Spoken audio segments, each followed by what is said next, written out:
Binigyang pahayag ni Senator Ronald Bato de la Rosa ang kanyang suporta kay Vice President Sara Duterte sa gitna ng usapin tungkol sa posibilidad ng kanyang pag-aresto. Ayon kay de la Rosa, "Let's get ready to rumble."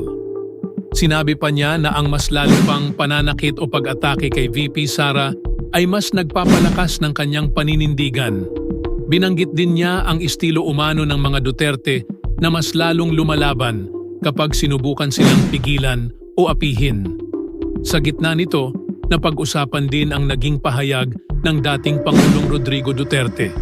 Ayon sa senador, ang sinabi ng dating Pangulo ay isang paalala lamang sa militar na dapat nilang sundin ang konstitusyon at kumilos ayon dito.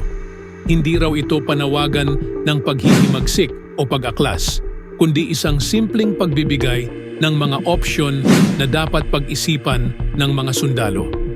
Dagdag pa ni de la Rosa, hindi daw naniningil ng utang na loob si dating Pangulong Duterte sa militar at pulis, sa kabila ng suporta at tulong na kanyang naibigay noong siya ay nasa pwesto.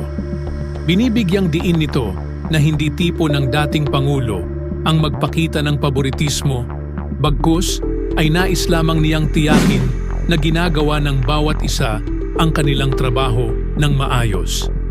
Sa huli, muling iginiit ni de la Rosa na naniniwala siyang ang mga isyu na kinakaharap ni VP Sara Duterte ay bahagi ng tinatawag niyang political persecution.